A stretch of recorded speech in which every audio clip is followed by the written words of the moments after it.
ఓం శ్రీ మాత్రే నమః.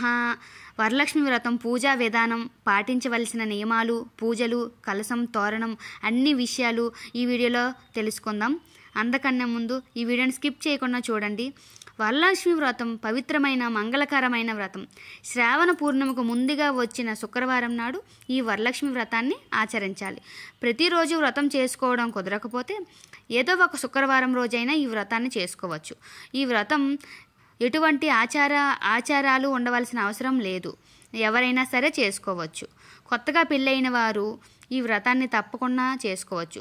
ఫస్ట్ సంవత్సరం కుదరకపోతే 3వ సంవత్సరం లేదంటే 5వ సంవత్సరం అలా బేసి సంఖ్యల్లో ఈ వ్రతాన్ని చేసుకోవచ్చు. ఈ వ్రతం చేసుకోవడం వల్ల ఐశ్వర్యాలు, సిరి సంపదలు, ఇంట్లో వారందరూ ఆరోగ్యంగా ఉంటారు. స్త్రీలు నిండు నూరేళ్లు దీర్ఘ సుమంగలిగా ఉంటారు. ఈ సంవత్సరం కొత్తగా నిర్వహించుకోవచ్చా అని అనుకోని ఇబ్బంది పడకండి. పెళ్ళైన వారు అందరూ కూడా ఈ వ్రతాన్ని చేసుకోవచ్చు. వ్రతాన్ని చేసుకోవడం వల్ల పాపాలు తొలగిపోయి లక్ష్మీ ప్రసన్నులు అవుతారు. ఈరోజు సూర్యోదయం కంటే ముందుగానే నిద్రలేచి ఇంటిని శుభ్రం చేసుకొని, ముందుగా తలస్నానం చేసుకొని, మంచి బట్టలు వేసుకొని, ముందుగా ద్వారపూజ చేసుకొని, పసుపు రాసి బియ్యం పిండి కుంకుమ బొట్లు పెట్టుకొని ద్వారబంధం దగ్గర బియ్యం పిండితో ముగ్గు పెట్టుకోవాలి. అలాగే ద్వారబంధాన్ని మామిడాకులతో తోరణం కట్టుకోవాలి. ద్వారపూజ అయిపోయిన తర్వాత అందంగా పువ్వులతో అలంకరించిన ముందు అమ్మవారి దగ్గర అలంకరించుకోవాలి. అలా అయిపోయిన తర్వాత అమ్మవారికి ప్రత్యేకంగా పీఠం ఏర్పాటు చేసుకొని పూజ నిర్వహించుకోవాలి. ఆ పీటకి ముందుగా పసుపు రాసేసి బొట్టు కుంకుమ పసుపు పెట్టి ఇంకా బియ్య పిండితో ముగ్గు పెట్టి పీఠాన్ని పూజా మందిరం పైన ఏర్పాటు చేసుకోవాలి. ఈశాన్య మూలలో ఏర్పాటు చేసుకోవాలి.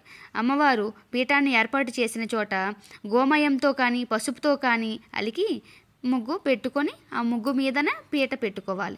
ఆ పీట పైన మళ్ళీ శుభ్రం చేసుకొని కొత్త క్లాత్ని ఏర్పాటు చేసుకోవాలి. అలా చేసుకొని ముగ్గు పైన అమ్మవారిని ప్రతిమని లేదంటే కలశాన్ని పెట్టుకోవాలి. పూజలో పెట్టుకున్నటువంటి అమ్మవారి పటమైన కలశమైన లేదంటే విగ్రహం తయారు చేసిన దాన్ని అందంగా అలంకరించుకోవాలి. కలశం ఉన్నవాళ్ళు కలశం పక్కన పెట్టుకోవాలి. అమ్మవారిని పసుపు బొట్టు గంధంతో అలంకరించుకొని పువ్వులతో అమ్మవారిని అలంకరించుకొని మామిడి కొమ్మలు తోరణాలు ప్రసాదాలు కూడా అరిటి ఆకు తెచ్చుకొని ప్రసాదాలు అరిటాకు పైన పెట్టుకొని అలంకరించుకోవాలి. అక్కడ ఒక ప్లేట్లో బియ్యం వేసి కలశం ఎలా రెడీ చేయాలంటే కలశానికి ముందు క్లీన్ చేసి పెట్టుకొని పసుపు కుంకుమ గంధం బొట్టు పెట్టుకొని పసుపు రాసి ఇప్పుడు తమలపాకు కానీ పసుపు కొమ్మును కానీ ఈ ద్వారానికి కట్టుకొని ఈ దారాన్ని చెంబుకు కట్టుకోవాలి. అది కంకణంగా పెట్టుకోవాలి. అందులో వాటర్ వేసుకొని తర్వాత యాలకులు 3 లవంగాలు కొద్దిగా పసుపు కుంకుమ చిటికడు జవాది పౌడర్ చిటికడు తర్వాత ఒక 5 తమలపాకులు కానీ మామిడి కొమ్మ కానీ పెట్టుకోవాలి. ఇటువంటి ఒక కొబ్బరికాయని తీసుకొని గంధం కుంకుమ బొట్టు పెట్టుకొని కలశం పైన ఈ విధంగా పెట్టుకోవాలి. కొబ్బరికాయను బ్లౌజ్ పీస్తో అలంకరించుకోవాలి. ఇప్పుడు ఒక ఎరుపు రంగు జాకెట్ ముక్కను గాజులు తీసుకొని కలశాన్ని మీ దగ్గర ఉన్నటువంటి పువ్వులు మాలలతో ఆభరణంగా అలంకరించుకోవాలి. అలా కలశాన్ని రెడీ చేసుకోవాలి. అందులో చిల్లర పైసలు దక్షిణ అవన్నీ వేసి ఆ దారానికి పసుపు కొమ్ము కట్టి అమ్మవారికి అలంకరించుకోవాలి. అది కలశం పెట్టుకోవాలి. అలా చాలామంది వరలక్ష్మి వ్రతాన్ని కొంతమంది అయితే కాసు తీసుకుంటారు, కొంతమంది గోల్డ్ కొనుక్కుంటారు. ఎవరికి నచ్చిన ఎవరి తహాతకు తగ్గట్టు వాళ్ళు కొనుక్కుంటారు. అలా అమ్మవారి పూజను కలశ పూజ అయితే చేసుకుంటారు. పటం ఉండేవాళ్ళు అమ్మవారి పటం పెట్టేసుకొని పూజించుకోవాలి. ఫస్ట్ పసుపు గణపతిని పూజించుకొని తర్వాత అమ్మవారిని పూజించుకోవాలి. తర్వాత కలశ పూజ చేసుకోవాలి. నేను ఇక్కడ అలాగే చేసుకున్నాను. పూజ చేసిన ఫస్ట్ గణపతి పూజ అయిపోయిన తర్వాత వారి పూజ పటం పూజ ఇంకా అమ్మవారి విగ్రహాన్ని రెడీ చేస్తే విగ్రహ పూజ అన్నీ తయారు చేసుకోవాలి. ఇంకా అలా పసుపు కొమ్ములను కూడబెట్టుకొని ఈ దీపారాధన ఫస్ట్ చేసుకోవాలి. ఆవు నెయ్యితో చేస్తే మంచిది. ఆవు నెయ్యి లేకపోతే నువ్వుల నూనె మన ఇంట్లో నూనె ఎవరికి ఏది వీలైతే దాంతో చేసుకోవచ్చు. పూజలో తప్పనిసరిగా పెట్టుకోవాలి. అమ్మవారి పుస్తకం పక్కనే పెట్టుకోవాలి. పూజకి కావాల్సిన వస్తువులన్నీ దగ్గరే పెట్టుకోవాలి. అమ్మవారికి నైవేద్యాలు బూరెలు గారెలు పులిహోర దద్దోజనం చక్కెర పొంగలి ఇలా 9 రకాల నైవేద్యాలు చేసుకొని ఉంటారు. కొంతమంది ఎవరికి వీలైన తగ్గట్టు వాళ్ళు చేసుకోవచ్చు. అలాగే పళ్ళు జామ యాపిల్ దానిమ్మ అన్ని పళ్ళు కూడా సమర్పించుకోవాలి. నైవేద్యాలు సమర్పించుకోవాలి. లేదంటే పాలు బెల్లం అమ్మవారికి పెట్టుకోవాలి. నైవేద్యంగా సమర్పించుకోవాలి. ఇలా గ్రంథి పూజ కూడా నిర్వహించుకోవాలి. అందుకోసం 3 మనం గ్రంథి పూజ కోసం దారం తీసుకొని దానికి 9 తోరణానికి ఆకులతో తోరణం కట్టుకోవాలి. అది కూడా తోరణానికి ముందు కట్టుకోవాలి. పువ్వులు కూడా కట్టుకోవాలి. తోరణం పూజ పెట్టుకొని పూజ అమ్మవారి దగ్గర పెట్టుకోవాలి.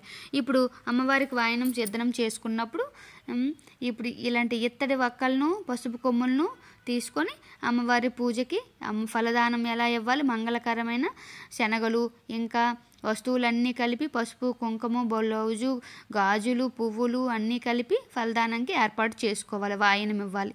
దీపారాధన పెట్టి వచ్చే వాళ్ళకి పసుపు కుంకుమ పెట్టి గంధం పూజ చేసి వాళ్ళని ఇంటికి ఆహ్వానించాలి.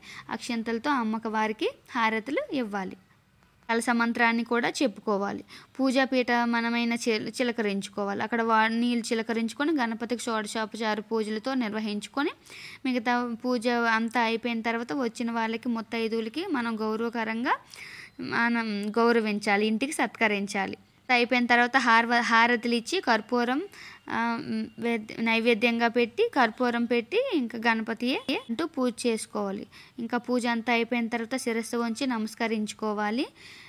ఇంకా అమ్మవారి పూజ గణపతి పూజ అయిపోయిన తర్వాత పుష్పం తీసుకొని హారతి తీసుకొని అమ్మవారి పూజ చక్కగా అయిపోయింది, మీకు కోరికలు ఏమైనా ఉంటే చెప్పుకొని అమ్మవారి పూజ అంతా అయిపోయిన తర్వాత పొద్దుండి సాయంత్రం ఏదైనా తినేసి ఉపవాసం ఉన్నవాళ్ళు ఉపవాసం ఎవరికి వీలైన తగ్గట్లో వాళ్ళు చేసుకోవాలి. ఇలా పూజ అంతా అయిపోయిన తర్వాత మన భర్త దగ్గర ఆశీర్వాదం తీసుకొని మన ముత్తైదువుల దగ్గర కూడా తీసుకొని వాళ్ళకి ముత్తైదు వచ్చిన వాళ్ళకి ఇస్తున్న వాయినాలు ఇచ్చి గౌరవంగా పంపించాలి. ఇలా చేసినట్లయితే అమ్మవారికి కృప మన పైన తప్పకుండా కలుగుతుంది. నా వీడియో నచ్చితే లైక్ చేయండి. ఇంకా మరిన్ని వీడియోల కోసం మా ఛానల్ని అయితే సబ్స్క్రైబ్ చేసుకోండి. ఈ వారం నా పూజ అయితే ఇలా జరిగింది. నా వరలక్ష్మి అమ్మవారి పూజ ఇలా చేసుకున్నాను. పూజకు కావాల్సిన సామాన్లన్నీ ముందుగానే ఏర్పాటు చేసుకోవాలి. మన ఇంట్లో ముందుగానే పెట్టుకుంటే ఏవి మర్చిపోకుండా ఉంటాము.